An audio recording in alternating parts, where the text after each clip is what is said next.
I am always impressed by Margaret's words, which last week included these. There we go. Is that better? Justice seeking and compassion sharing. I found these to be particularly relevant to refugees and my interest in grandmothers against refugee children in detention. Indeed, I wish they were to the fore for all Australians.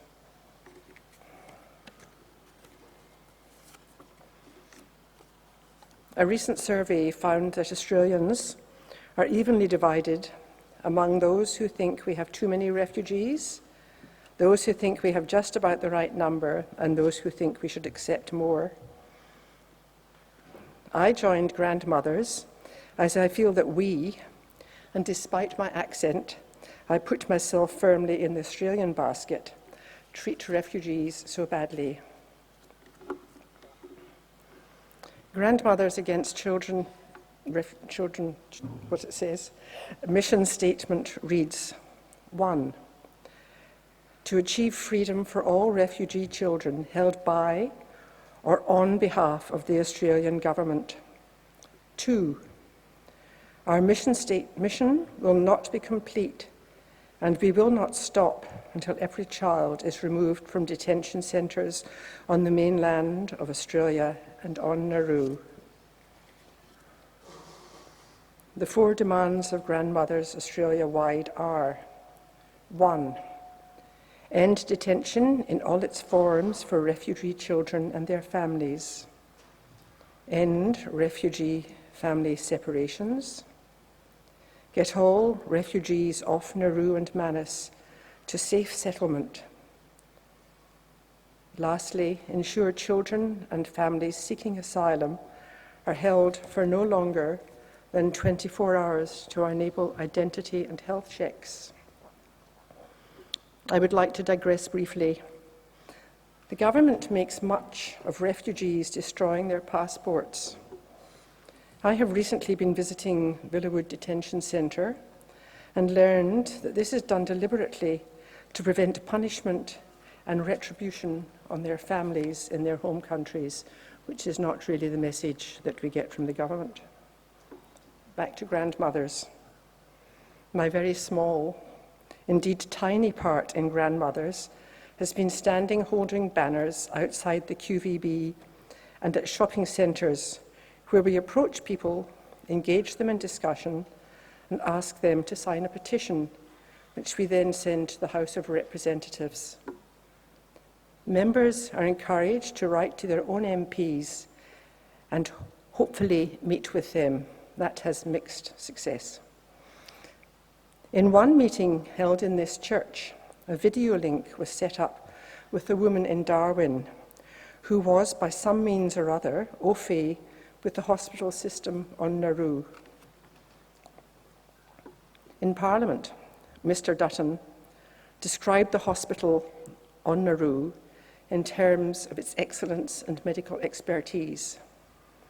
However, he failed to mention that this hospital is for government workers, while refugees go to a hospital where animals roam around. We saw this on the video. There is inadequate equipment and limited drugs are available. We were able to send parcels to Nauru, things for the children, books, toys, coloured pencils, that sort of thing. Also things like Panadol, Band-Aids, and the most basic of medical supplies. If anything too much more than these were sent, the locals used to take them.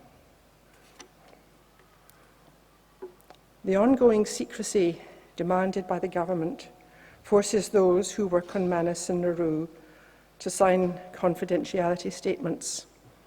This only makes one wonder what is happening and why it needs to be concealed. A key UN body has condemned as arbitrary and illegal Australia's indefinite incarceration of refugees and asylum seekers who are held for up to 9 years without charge. On each of the 5 times the UN has spoken about Australia's refugees, it was recommended that Australia release men and pay compensation and other reparations.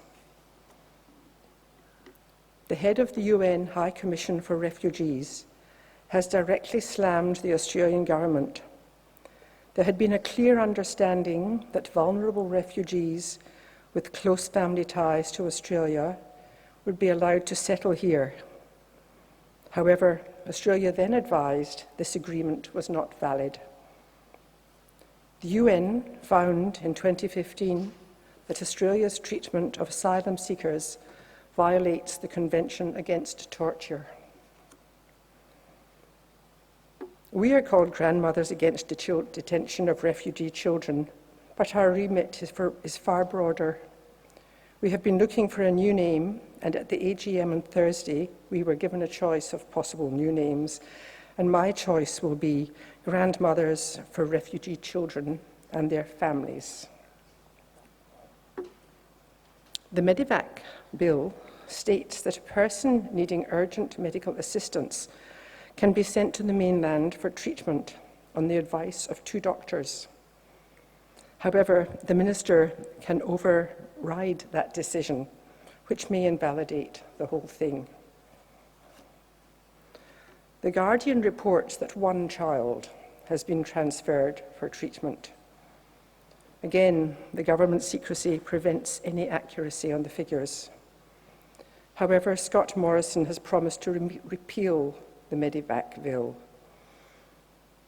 At this point, my thoughts, I would like to say, I find no correlation between Mr. Morrison's much vaunted Christianity and his unchristian actions. I would like to acknowledge the role played by members of this congregation who welcomed and cared for refugees. Thank you.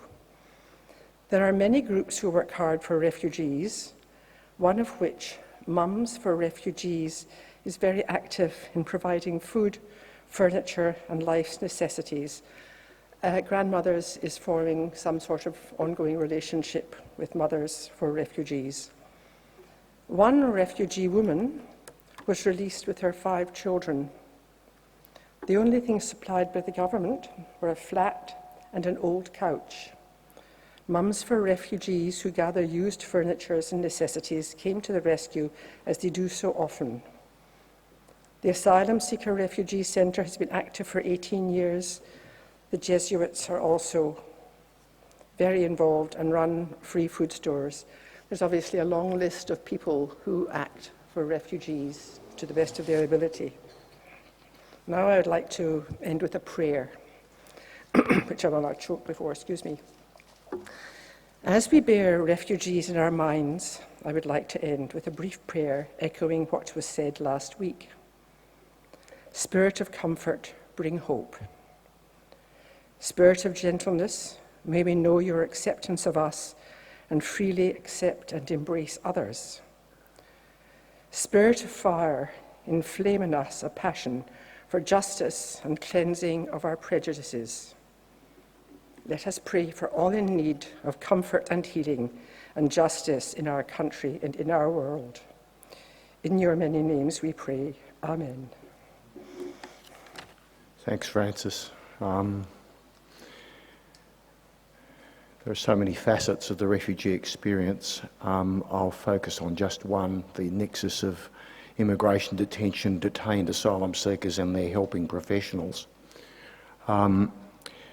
We mark Refugee Week, but our national refugee policy, because of that, our international human rights reputation's in tatters.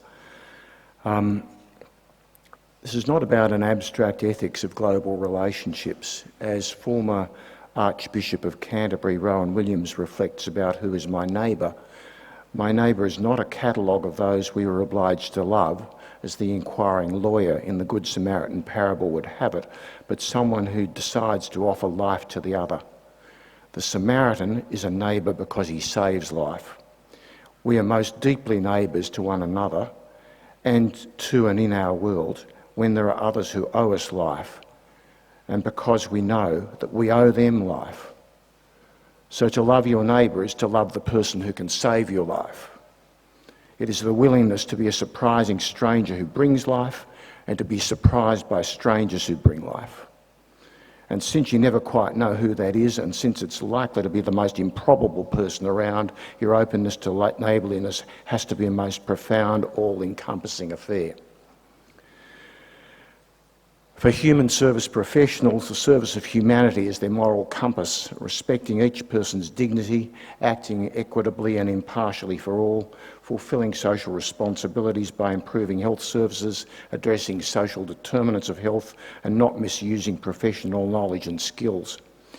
But their ethical precepts collide with radical shifts over the last 25 years in government's discourse and practice around asylum. In a shared world, asylum seekers are denied a share. Nations predicate human rights upon citizenship, so millions are worldless, stateless, not considered rights bearers. Western countries offer few asylum seekers decent life. Most are in low-income countries. Rates of post-traumatic stress disorder and clinical depression are estimated between 15% and 30%, yet where refugees are, mental health services are sparse. The dominant view in developed nations now is that unscheduled asylum seekers are unwelcome, that they should be deported or detained in below subsistence conditions. Policies of hostile hospitality and benevolent violence aim to create a harsh environment so asylum seekers will leave and others will be deterred. Though Australia once had more generous policies and refugees' lives and labour substantively shaped today's Australia, from 1992-3, Australia introduced mandatory and then indefinite detention for irregular maritime arrivals, later buttressed by other policies. Despite protracted resistance by community advocates, professionals and their bodies, and unrelenting censure from numerous global organisations and groups, and from its own institutions, often in multiple reports, to which Francis has alluded already. There are actually dozens of UN reports about Australia's offshore policy just from 2012 onwards. Australian governments withstand it all. The current bipartisan policy has never been seriously threatened. Asylum seekers are placed where they can't speak or represent themselves, in secrecy, non-accountability and invisibility. Sometimes advocates, lawyers and government bodies represent them, but rarely do they speak in their own voice and in their own terms. Barbed wire and armed guards police the borders, and hostile hospitality ties the undesirables to the ground. They are also exiled and extruded. They are uncounted. Their inequalities are raised. Asylum seekers consequently have no useful function, no realistic prospect that they will be assimilated and incorporated into the new social body. Australia tells those detained offshore that though their asylum claims may be valid, they will never live in Australia or become Australian citizens. As Zygmunt Bauman writes, they do not change places, they lose a place on earth, they are catapulted into a nowhere. The borders extend into asylum seekers' everyday lives and bodies. They are male, militarised, disproportionately affect people of colour, and are inherently gendered. On Nauru, sexual assault and rape of women is commonplace, yet no true investigation or protection occurs. The social, physical and especially mental harms to adults and to children from indefinite detention are produced in many ways. Surveillance, violence, privation, humiliation, monotony, grief, terrifying ignorance about family and individual safety, learnt helplessness. In short, via dehumanisation, degradation and punishment. The continuing exposure to life-denying, invalidating environments extinguishes all hope, and for many, including people I've seen, mental death ensues. Detention erodes mental health, but detainees' poor health also extends the period of detention. Writers and artists have published harrowing accounts. The harms are beyond debate. Previously, the Australian government disputed them. Now, in Senate hearings, it quietly concedes that indefinite detention reliably causes harms. But it believes detention, especially offshore, helps stop boats. At very least, the injuries are inflicted with reckless indifference. But since the policy is deliberate, informed and determined, responsible clinical scholarship has repeatedly likened this to torture. Harm is the policy's purpose, not just a foreseen accepted consequence. It breaks people's health, costs a fortune, compromises professional ethics, and via suffering strongly coerces asylum seekers to abandon their claims and leave. You can't reduce the harm because you then reduce the functioning of the system. Immigration leaders have declared their sincere belief that to save lives, harshness and cruelty are necessary, that harm should be allowed for a higher purpose, consciously knowing that this is harm that you would never allow to be inflicted on your own child. Harming for higher purposes may seem counterintuitive, but there are contemporary Guantanamo Bay and historical Nazi models. This background justification is through anti-terrorism rhetoric that converts vulnerable people, violently robbed of their rights, into a security threat. Queue jumpers, illegals, people who throw their children overboard, lifestyle seekers, economic migrants, illiterate, innumerate. Also, through eliminating moral obligation by excommunicating them, through talking up deterrence in response to asylum seeker deviancy, and through crusades to stop maritime people smuggling and asylum seekers drowning, shifting into professed humanitarian concern. Australian engagements with civs, suspected illegal entry vessels, expose the hypocrisy of this. Fear plays better than benevolence. The rule of law is transcended in the name of the public good, and compassion is branded un-Australian. Mentally ill and traumatised persons are disparaged as willfully self-harming for political motivations or as having personality dysfunction, or extremists using lip-sewing or self-immolating to force acceptance. Many, however, have died and been severely injured from despair and desperation. Asylum seekers also feed discourse about undeserving welfare recipients. Management processes that subcontract detention operations to multinationals and offshore client states suppress accountability.